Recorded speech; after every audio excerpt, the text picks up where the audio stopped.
নমস্কাৰ আপুনি কেতিয়াবা ভাবিছেনে যে অসমত ইমান ভূমিকম্প কিয় হয় ক'ৰ পৰা আহে কঁপনি আজি আমি ক'বলৈ গৈ আছোঁ এখন ৰহস্যময় জগতৰ বিষয়ে কপিলি ফল্ট আৰু টেকটনিক প্লেটছৰ কাহিনী তৈয়াৰনে আপুনি তেনেহ'লে চাওঁ আহক প্ৰথমে এটা মজাৰ কথা জানেনে পৃথিৱীৰ ওপৰৰ তৰফটো যাক আমি ক্ৰাষ্ট বোলোঁ এটা ডাঙৰ টুকুৰা নহয় ই ফাটি আছে যেনেকৈ এটা ডিমৰ খোলা ফাটি যায় এই ডাঙৰ ডাঙৰ টুকুৰাবোৰক কয় টেকটনিক প্লেটছ পৃথিৱীত এনেকুৱা 12খন ডাঙৰ প্লেট আছে আৰু কিছুমান সৰু এইবোৰ এটা গৰম তৰল তৰপৰ ওপৰত ভাহি থাকে যাক কয় মেণ্টল আৰু জানেনে এই প্লেটবোৰ লাহে লাহে গতি কৰে এই গতি নখৰ বৃদ্ধি হাৰৰ সমানেই কম কিন্তু এই কম পৰিমাণৰ গতিটোৱে আছে সকলো ৰহস্য যেতিয়া প্লেটবোৰে এইটো সেইটো খুন্দা মাৰে বা আঁতৰি যায় তেতিয়া হয় ভূমিকম্প জ্বালামুখী আনকি পাহাৰৰ জন্ম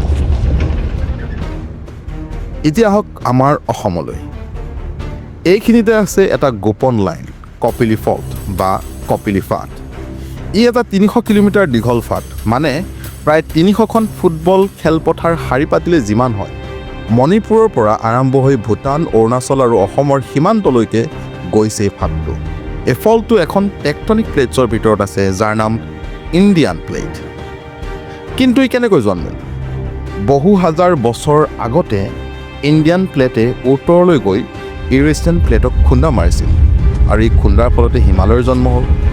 লগে লগে কপিলি ফল্টৰ দৰে ফাটো জন্মিল এই ফল্টটো এতিয়াও বহুত সক্ৰিয় অসম তথা উত্তৰ পূৰ্বাঞ্চলৰ তলৰ পৰাই ভাৰতীয় প্লেটখন ইউৰেছিয়া প্লেটৰ মাজত সোমাই যোৱাৰ বাবে এই কপিলি ফাটৰ সৃষ্টি হৈছিল এই কপিলি ফাট ইতিমধ্যে কোৱাৰ দৰে 300 কিলোমিটাৰ দীঘল আৰু 50 কিলোমিটাৰ বহল এই কপিলি ফাটে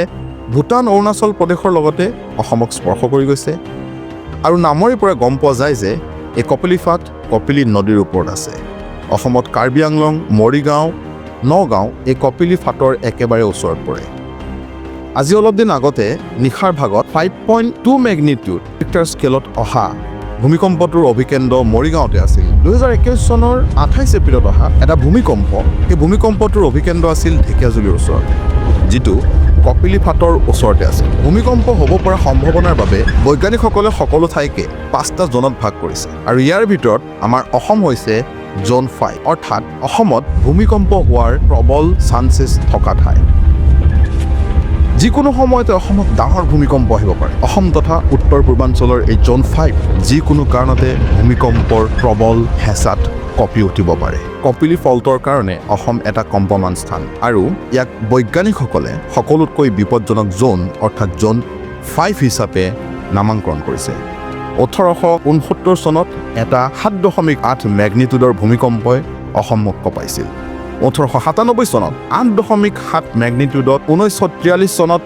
7.3 মেগনিটিউড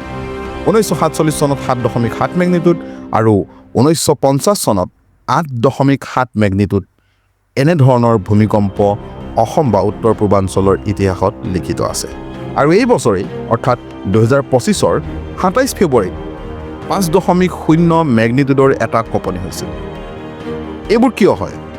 কপিলি ফল্টটো প্ৰায় উলম্বভাৱে থিয় হৈ আছে 75ৰ পৰা 80 ডিগ্ৰী কোণত যেতিয়া ইণ্ডিয়ান প্লেটে উত্তৰে ঠেলা মাৰে তেতিয়া এই ফল্টত চাপৰ জমা হয় হঠাৎ যদি ফাটটো লৰে তেতিয়াই ভূমিকম্পৰ সৃষ্টি আমাৰ ব্ৰহ্মপুত্ৰ উপত্যকাৰ মাটি নৰম আৰু বালিময় এই মাটিয়ে কঁপনিক আৰু বেছি জোৰ দিয়ে তাৰ ওপৰত কপিলি ফল্টৰ লৰচৰ মানে জামেলা ডাবল আজিৰ বিজ্ঞানীসকলে কপিলি ফল্টক চাই আছে জিপিএছৰ সহায়ত যিটো আপোনাৰ ফোনতো আছে তেওঁলোকে দেখিছে যে এই ফল্ট বছৰি কেই চেণ্টিমিটাৰকৈ লৰে লৰচৰ সৰু কিন্তু বছৰৰ পিছত বছৰ জমা হৈ ডাঙৰ কঁপনি সৃষ্টি কৰে গতিকে যেতিয়া পিছৰবাৰ মাটি কঁপিব মনত ৰাখিব এইটো আমাৰ পৃথিৱীৰ টেকটনিক প্লেটছৰ খেল আমি ৰহস্যৰ মাজত বাস কৰোঁ আপোনাৰ মতামত কমেণ্টত জনাওক আৰু এই ভিডিঅ' ভাল লাগিলে শ্বেয়াৰ কৰিবলৈ নাপাহৰিব ধন্যবাদ আকৌ লগ পাম